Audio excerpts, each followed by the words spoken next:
তো আগের ভিডিওতে তোমরা ভয়েস চেঞ্জের বেসিকটা জানতে পারলে, ভয়েস চেঞ্জ কিভাবে তোমরা করবে। তো এই ভিডিওতে তোমরা তারপরের বিভিন্ন রকম যে ভয়েস চেঞ্জগুলো আছে, একের অধিক যখন অবজেক্ট দেখব, কিছু কিছুই তো সব সময় তো বাক্যে একটা অবজেক্ট থাকবে না, একের অধিক অবজেক্ট থাকতে পারে। তখন আমরা কি করব, ধরো একটা উদাহরণ নিলাম, দ্য টিচার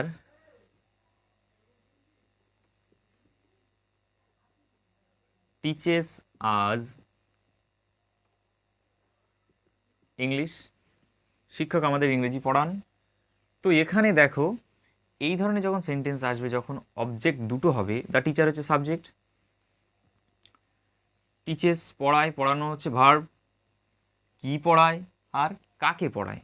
তো ভার্বকে কি দিয়ে প্রশ্ন করলাম, যখন কি পড়ায় না ইংরেজি পড়ায়, কাকে পড়ায় আমাদেরকে পড়ায় আজ।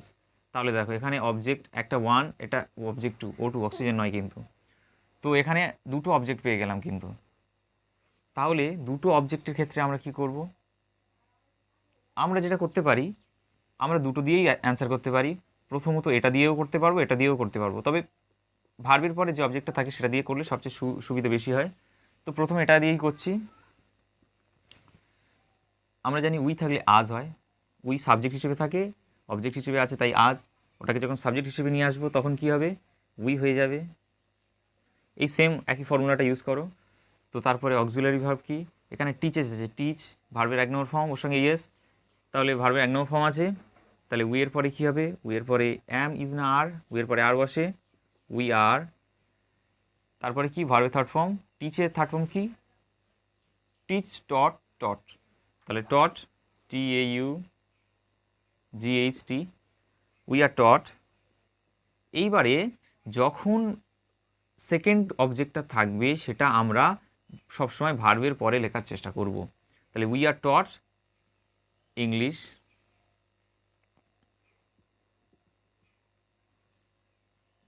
তারপরে বাই বসাবো, তারপর সাবজেক্ট ছিল দ্য টিচার, দ্য টিচার হবে।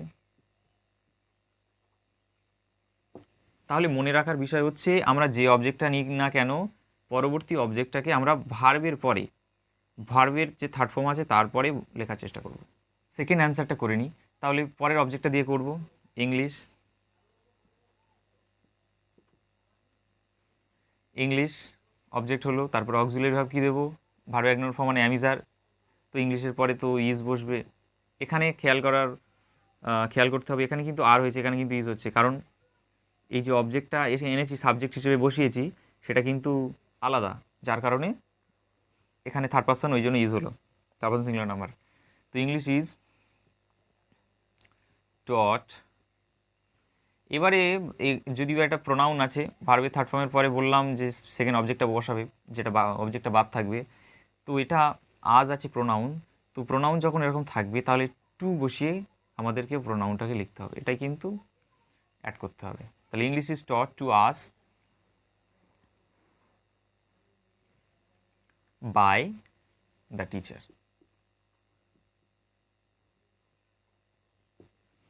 সিম্পল। তো আমরা চাইলে এভাবেও করতে পারি, আমরা চাইলে এভাবে করতে পারি। তো আমার মনে হয় এই প্রথমটা তোমাদের সবচেয়ে সহজ হবে, কারণ এখানে টু ইউজ করতে লাগছে না। সিম্পল, তোমরা যেভাবে ভয়েস চেঞ্জ করতে সেভাবেই করতে পারবে।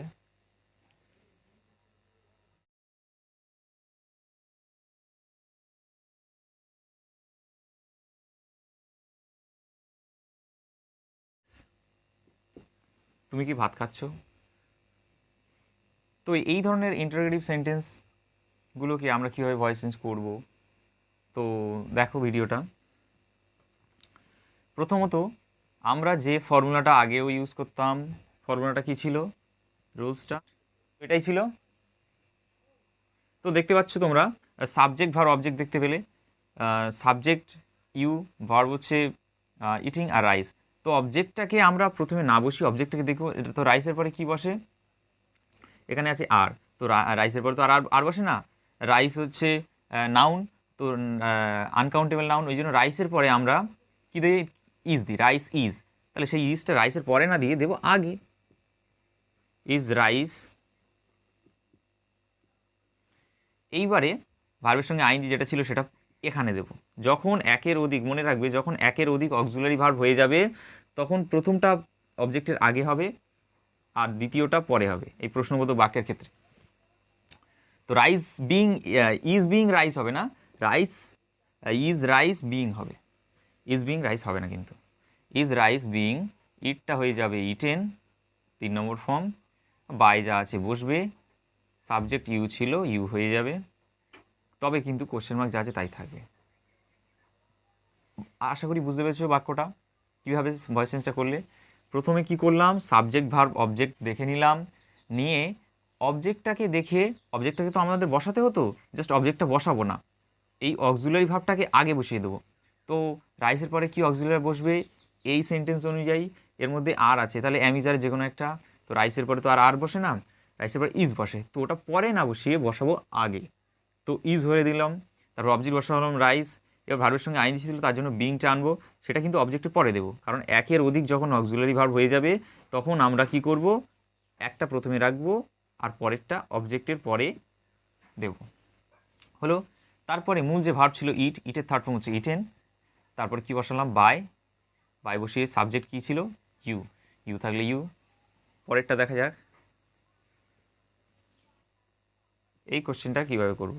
ডিড আছে, তো তোমাদের রুলসে যখন তোমরা দেখলে যে অক্সিলারি ভার্বটা আনার জন্য ডিড বা ভার্বের 2 নম্বর ফর্ম থাকলে ওয়াজ ওয়্যার হয়, তোমরা আগের ভিডিওতে রুলসে তোমরা দেখেছো ডিড বা ভার্বের 2 নম্বর ফর্ম থাকলে সেটা হয়ে যায় ওয়াজ ওয়্যার। তো এখানে সাবজেক্ট ভার্ব অবজেক্ট আগে খুঁজে নিই, ইউ সাবজেক্ট, সিটা ভার্ব, আর সি দেখা কি দেখলো বার্ড, দেখলাম অবজেক্ট। তো এবারে ওই অবজেক্টের পরে কি বসাবো, তো ডিড থাকলে আমরা জানি ওয়াজ অথবা ওয়্যার বসাবো ভয়েস চেঞ্জের সময়। তো দ্য বার্ড ওয়াজ হয় না দ্য বার্ড ওয়্যার হয়, দ্য বার্ড একটি বার্ড, ওই জন্য তারপরে কি বসে ওয়াজ বসে, তাহলে ওয়াজ হবে, দ্য বার্ড আছে দ্য বার্ড বসিয়ে দেব, হয়ে গেল। তাহলে অবজেক্ট হয়ে গেল, অক্সিলারি ভার্ব হয়ে গেল, তারপর ভার্বের থার্ড ফর্ম কি আছে, সির থার্ড ফর্ম সি স সিন, তারপরে কি দেব ভার্বের থার্ড ফর্মের পরে বাই, বাই দিলাম, তারপর সাবজেক্ট কি আছে ইউ আছে, ইউ আছে ইউ বসিয়ে দিলাম, হয়ে গেল সেন্টেন্স। খুবই সিম্পল, একেবারে সহজভাবে, এতে কোনো জটিল নেই, কোনো কিছুই সমস্যা নেই। যদি তোমরা না বুঝতে পারো তবু কমেন্টের মাধ্যমে জানাও যে কোন বিষয়টা তোমাদের বুঝতে অসুবিধা হচ্ছে। খুব সিম্পল, তোমরা সবাই পেরে যাবে, তো এগুলোকে প্র্যাকটিস করো। তো যখন এবারে কিন্তু কিছু কিছু সেন্টেন্স আছে যেগুলো আমাদের ভয়েস চেঞ্জ অনেক সময় মডেল দেয়, যেমন আই উইল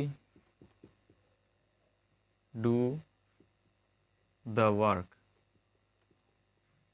তো মডেল দিয়ে যখন মডেল কটা, মাইট আর মাস্ট। তো এই যখন মডেলগুলো থাকবে can could shall should will would may might আর মাস্ট, তো তখন কিন্তু এই ধরনের মডেল ভার্বের ভয়েস চেঞ্জ করার জন্য তারপরে কিন্তু বি বসবে। ক্লিয়ার, মডেল থাকলে মডেল পরে বি বসবে, এতে অক্সিলারি ভার্ব চেঞ্জের কোনো সমস্যা নেই, খুবই সিম্পল, এটা আগের ভয়েস চেঞ্জের থেকে বরং সহজ।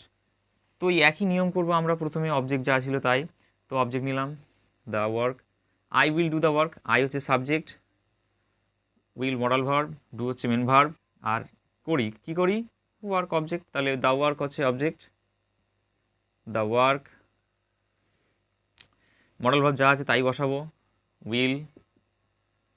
এবার উইল হোক আর এই 8টা 9টা মডেলের মধ্যে যা আছে যে কোনো একটা বসুক, তারপরে সবসময় বি বসবে, the work will be, do third form কী হয় ডান, তারপরে কি বসবে বাই, তারপর সাবজেক্ট আছে আই থাকলে মি হয়। ফর্মুলা সবার ক্ষেত্রে সেম, শুধু মডেল ভাব থাকলে তারপরে বি বসবে, আর কিছু না, ব্যাস।